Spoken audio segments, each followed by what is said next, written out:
Chapter 1. The Makings of a Ponzi Scheme. Charles Ponzi wasn't the first Ponzi schemer, although he did lend his catchy name to this age-old fraud. Before Ponzi became a household word, this time-tested swindle went by other names. Shady characters have always practiced the art of deception to enrich themselves at the expense of others. Since Ponzi's scam in 1920, more than 100 massive Ponzi schemes have been uncovered in the United States alone. That equals more than one per year, counting only the ones where the perpetrators were caught. Those discovered represent the tip of an iceberg in a sea of undetected frauds. Ponzi schemes are now more common than ever, and on a financial scale that dwarfs Ponzi's $20 million scam. More than a few large Ponzi schemes are in play right now, operating under the radar and duping ordinary people like you and me.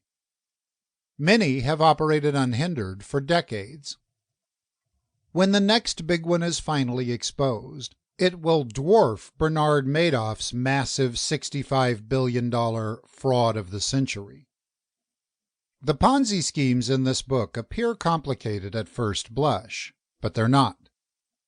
The illusion of complexity is an integral part of the fraud itself. Distill a Ponzi down to its essential ingredients and you'll see how surprisingly simple it is to spot one. Ponzi 101. A Ponzi scheme is a fraudulent investment scheme promising unusually high returns, often over a short period of time.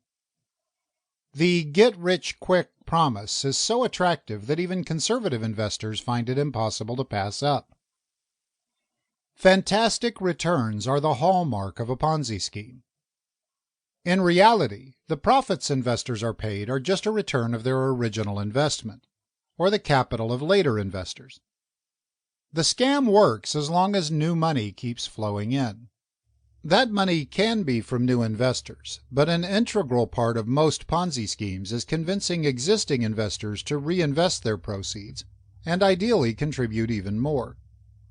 Many do, since the Ponzi scheme promises much higher returns than an investor can find anywhere else. This is how otherwise astute investors succumb to greed and put all or most of their funds into one investment. More often than not, they lose their life savings. Usually the investment is described in vague terms or in jargon too complicated for the average person to fully understand. This is done on purpose. Complexity obfuscates the painful truth. There is no underlying investment. Charles Ponzi and the other swindlers portrayed in this book were exceptionally talented at obtaining new money from investors or individuals. They were superb promoters and sealed the deal with lucrative payments, at least at first.